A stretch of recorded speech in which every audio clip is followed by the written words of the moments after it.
Hello, everyone. Great to connect again after quite a while. We have with us Professor Allan Filipowicz, who is joining us from New York. Before I hand over to Professor Filipowicz, would like to take a few seconds to share program highlights about Cornell SELP. This is a 10-month program starting 3rd June, so not very far away. 2 weeks in New York, couple of days in Dubai, 8 online modules of 2 weeks each, 2 electives out of a few hundred options of 2 weeks each, and 1,400 plus online topics to choose from. On successfully completing the program, you will be awarded the certificate of from Cornell University and the prestigious Cornell Executive Alumni status. With that, I would like to hand over to Professor Allan Filipowicz for today's masterclass on leading with execution excellence. Dr. Filipowicz is not just the faculty director for Cornell SELP, but also is teaching in the program. Professor is a PhD from Harvard, MBA from Wharton, several degrees in engineering from Cornell, several decades of teaching experience, former Dean of Executive Education. He is currently the Faculty of Management at Cornell. And Professor Allan, you have been a very busy person as well. Except for the days that he has in June for the Cornell SELP, his next available days are only in Jan next year. So glad to have you here, Professor Filipowicz. Over to you. Thank you. Thank you so much for having me and for giving me this forum. I'm going to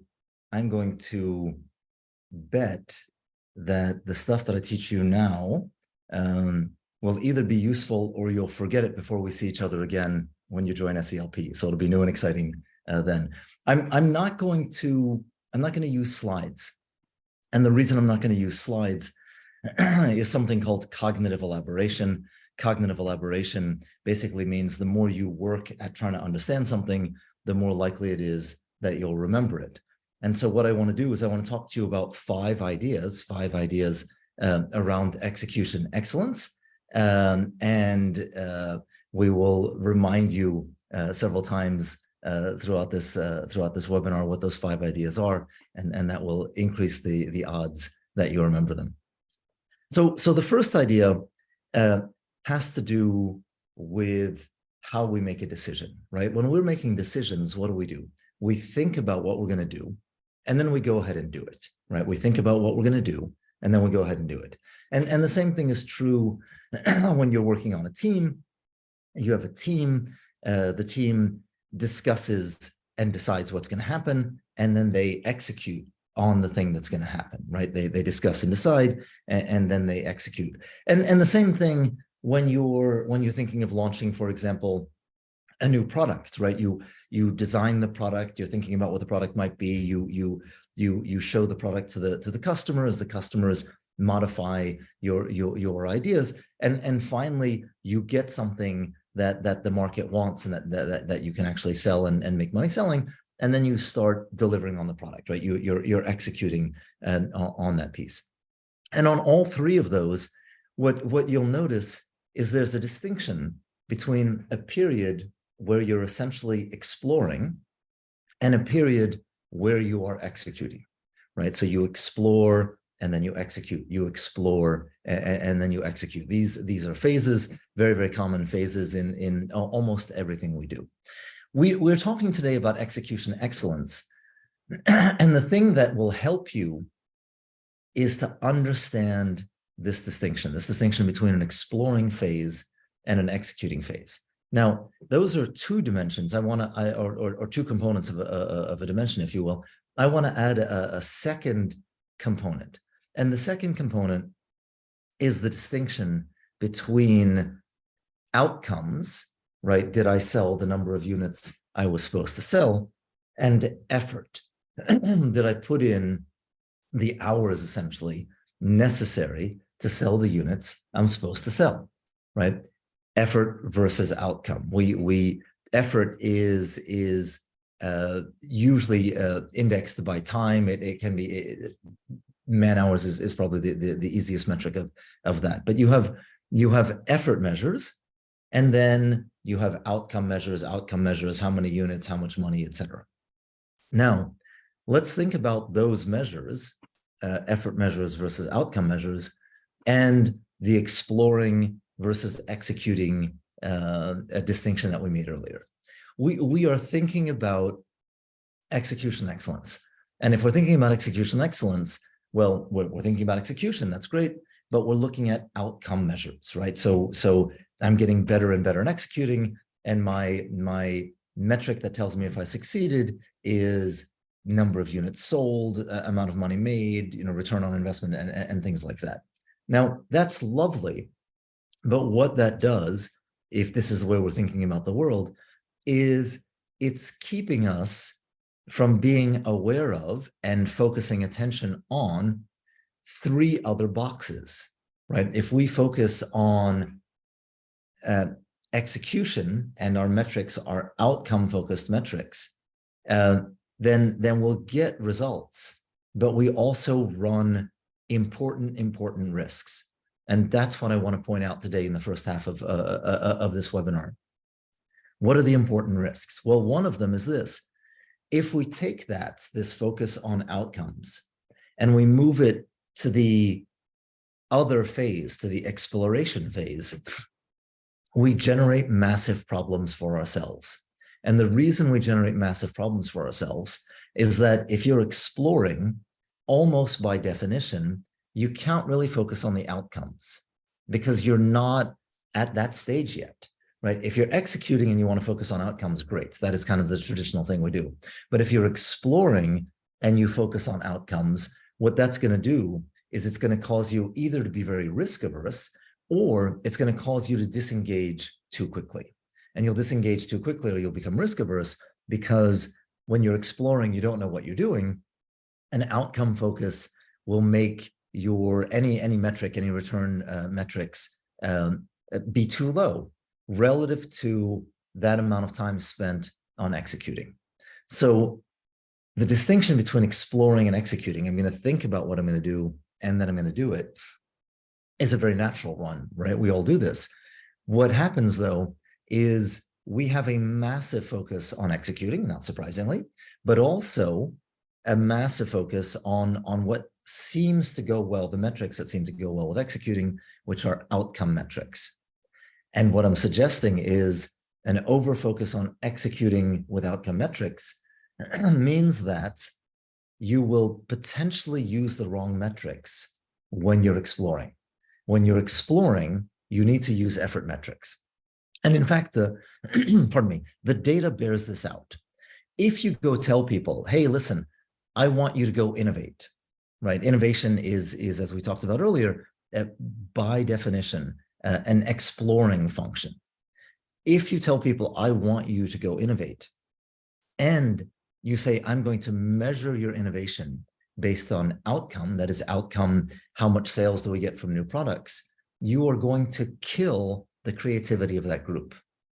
On the flip side, if you tell people, I want you to innovate, but your measure is not an outcome measure, but the effort measure, right? It's a 2 by 2.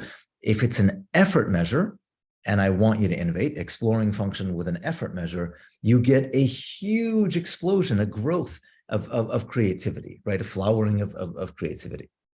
So execute, focus on outcome, great. Explore, you have to focus on effort.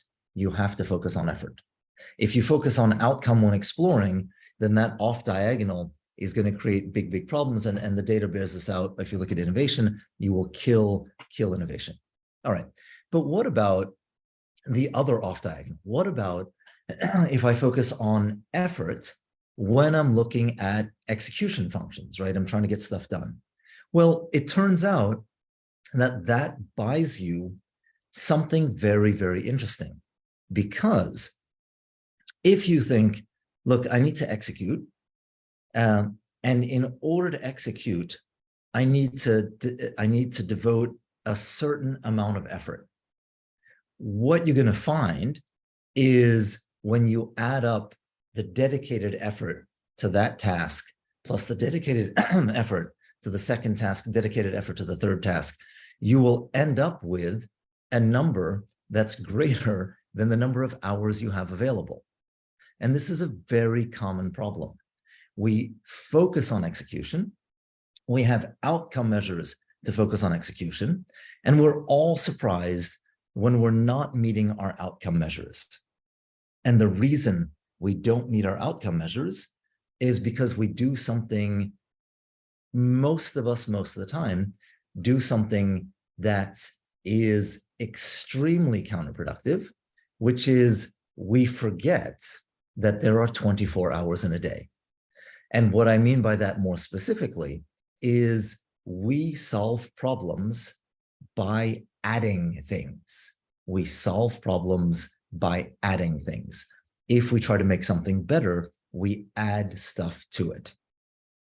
And you will not see the damage that that does until you start adding up the effort required to meet all of the goals that you're setting for yourself. If you take all of the goals that you're setting for yourself, again, I want to execute on goal A, I want to execute on goal B, execute on goal C, and on down the line. Goal A is going to take me 5 hours a week. Goal B is going to take me 10 hours a week. Goal C, 20 hours a week. And you add those numbers up, what you will see before you start wasting lots and lots of time on all these goals is that you're requiring of yourself more hours per week than exist. And that happens because we are already doing A, B, C, D, and E, and someone says, hey, we need to do better. And so we add goals F, G, and H. We just add stuff. So first big idea that I want to share with you, technically, first two big ideas, is you understand the distinction between exploring and executing. We explore and then we execute. That distinction tends to map, but poorly, onto our outcome variables. Our outcome variables tend to be outcome focused, right? How do we do? And effort focused. And what I'm suggesting is an outcome focus on execution. That's fantastic, but you cannot use an outcome focus on exploring, because that will kill all attempts at creativity. And there's a lot of benefit to be gained by using an effort focus on execution, because an effort focus on execution, that is how many hours am I going to be devoting to this activity or to these sets of activities, allows you beforehand to say no. And execution excellence depends in large part on your ability to say no. And that gets us now to our third idea. And our third idea has to do with subtractive change. What subtractive change is I'm going to try to make something better, not by adding to it, which is what all of us tend to do most of the time, but by subtracting from it. For example, do you know what would make this particular webinar even better? Well, it would be even better if it were a few minutes shorter. It would be better at a few minutes shorter because I would have to be more efficient. But that is not the tendency at all to make it better. To make it better, we think about, could we have added readings to it? Could we have added post-work to it? Could we have added more time to it? And all of these things are additive change. Your ability to say, no, I'm going to try to make things better by removing stuff, is going to set you apart, because almost no one does this. And it is the other half of the way to make things better. Subtractive change. Can we get this done without that meeting? Can we get this done with a meeting that's half as long? Can we get it done with fewer products in the product line? Can we get it done with fewer customers, with fewer geographic areas? Because that focus, this focusing, is the thing that is going to allow you to have execution excellence. And you're going to realize that your execution excellence is hampered by being too dispersed in your activities when you start thinking about what your major goals are, how much time each one realistically is going to take, and whether you are overcommitting your resources. It's a very, very common problem, and it's driven by additive change. That's what we tend to do all the time, when what we should be doing is something called subtractive change. I'm going to take stuff away to make things better. Okay, so we've talked about the distinction between exploring and executing. We've talked about the fact that we measure executing with outcome variables, and that's great, but that tends to drift over into our exploring activities. And if you measure exploring with outcome variables, that's very bad. It's very bad because it's going to be very costly if you're thinking about doing any innovation at all. We've talked about the benefits of using effort measures when you're thinking about executing, because the effort measures are the things that allow you to see beforehand whether you're overcommitting. And we've talked about subtractive change as a way to keep yourself from overcommitting. Now, what I want to do is switch gears a little bit and think about something else that you have to do if you're looking at execution excellence. And one of the things you have to do, both you as leaders, but also for your teams, is you have to respond in a contingent manner very quickly. What does that mean? What that means is if something happens, then you respond in a particular way. And the thing that happens and your response is predictable. Remember, we're in the execution phase now. We're not exploring, we're in the execution phase. And in the execution phase, if, for example, a client asks for something, you respond in a particular way. If a client does something, you respond in a particular way. Very, very straightforward. The challenge, though, is how do we get people and not machines to do that, right? Very easy to do if you've got an algorithm, but how do you get people to respond in particular ways to particular inputs? And again, the reason we do this in the execution phase is it makes us more efficient, and that efficiency frees up slack resources, and you can take those slack resources and put it back into the exploration phase, right? We can try new things or think of things to remove. Okay, so how do we do that? Now, if you are following along, you'll recognize that this is very useful both at the individual level and at the organizational level. I'll give you an individual level example. An individual level example of this is you decide, oh, it's time to start getting in shape. That's fantastic. Now, you decide to start getting in shape by getting up earlier every morning, and that's when you're going to go work out. Also a great idea. The alarm clock rings. What happens? Well, when the alarm clock rings, you decide yet again, should I get up to get in shape? And remember, this is a decision that you have already made previously. And it's a decision that is strategically important, right? It's a long-term, strategically important decision. And yet at the instant of executing, you ask yourself again, hey, I wonder if I should do this. And you're asking at a time when the micro context, the immediate context around you, will nudge you towards not doing the thing you should be doing. That is, it's going to be a failure of execution excellence. How can we remove that second decision? That is, it's a contingent. The contingency that I talked about earlier is the alarm clock is ringing. And what we want is when the alarm clock rings, boom, you immediately snap out of bed and you go work out. It turns out that there is a way to do that. Technically, there are 3 ways to do that. There is a way to do it cheaply, right? The classic ways to do it are high rewards, high punishments. That will link the alarm clock ringing to you getting out of bed. High repetition, but again, you need the time to get the high repetition. This third way is something quite interesting, and it's called formally implementation intentions. And what happens, pardon me, is you're trying to link in your mind the alarm clock ringing with an activity, right? You getting up out of bed, you're going to go work out. And you can do that simply by saying the 2 aloud. I'm going to repeat that because it is so simple, it sounds silly. If my goal is to link an outside trigger, an alarm clock ringing, with me doing something, getting up out of bed, going to work out, I can link the 2 in my mind simply by saying the 2 aloud. Tomorrow morning, when the alarm clock rings, I will stand up. And it turns out that simple phrase, saying that out loud, remember we talked earlier about cognitive elaboration, saying those 2 things out loud together links them in your mind. And what will happen is tomorrow morning, the odds of me getting up immediately go up by 200-300%. It's a massive increase in the odds of me getting up immediately when the alarm clock rings. Now, what does that mean?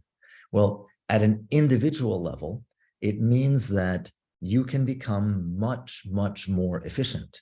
Because if there is something that you need to do, you simply find a window where you can start doing it. That is, tomorrow, immediately after lunch, I know I've got 30 minutes without meetings. Tomorrow, immediately after lunch, what's going to happen? Well, if you don't use this, you're going to come back. You're going to think about all the things you need to do. You're sort of going to waste your time. You're going to lose out, once again, on execution excellence. But if you say now, hey, tomorrow, when I walk back from lunch, when I get back into the office from lunch, or when I get back to my desk after lunch, I will call the client or do whatever the thing is. The act of saying those two things together, and it also works by writing it out, by the act of saying the two together or by writing the two together. Tomorrow, when I get back to my desk after lunch, I will call XYZ. It increases the odds of that happening by 200-300%. Now, last idea, do this in 30 seconds. The last idea is the benefit of this is not only that the odds of you executing immediately go up significantly, but also the thing that we are most limited in, one of the things that we're most limited in, is our ability to make lots and lots of decisions across the course of a day. We can make decisions in the morning, but towards the end of the day, our ability to make decisions goes down. And it has to do with the energy required to keep our attention focused.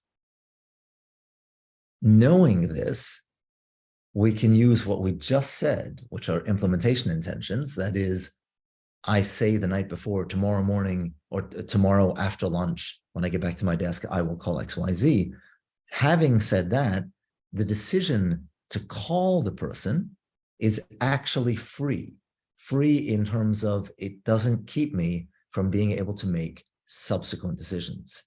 And so not only am I much more effective because I'm executing on things instantaneously driven by outside triggers, but also it frees up my ability to make more decisions later on in the day. Okay, so that's roughly 5 big ideas. One is we explore and then we execute, and we all know that.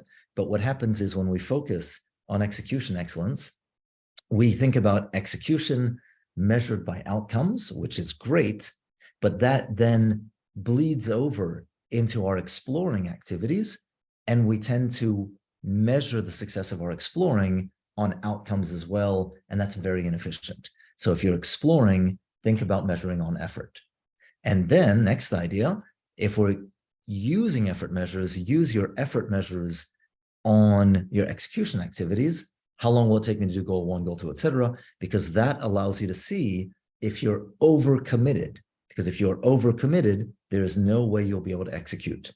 And then idea 3 is, how do we keep from overcommitting? Well, we think about subtractive change, make things better by removing things. How do we become more efficient?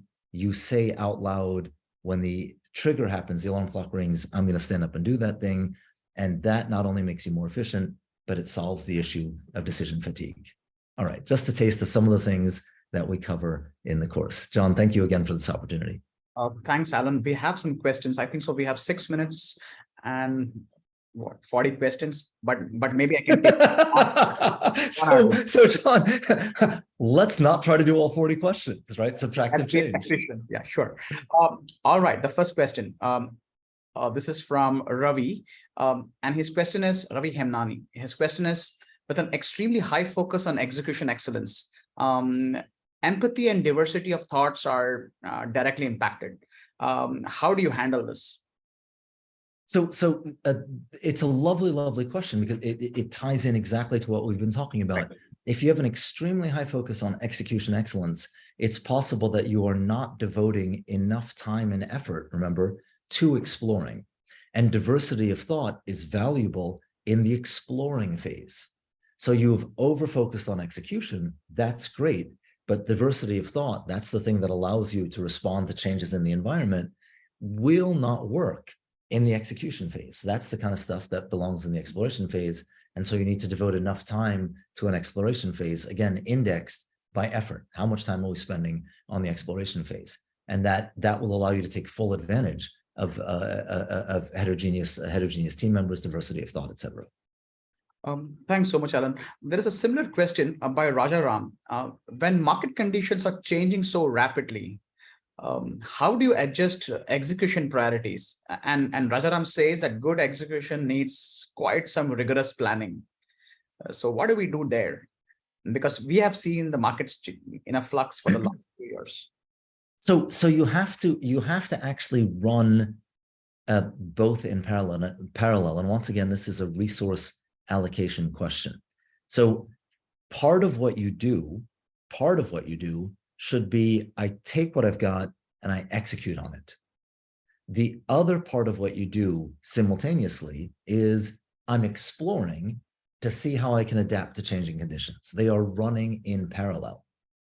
What happens, and a production line is a great example of this. What happens is, if you have a production line and you try to optimize it, that is 100% efficiency on 100% of the line, you will have no slack resources with which to either explore new products going down the line or explore improvements in the line. And that is a great idea if the environment is completely stable.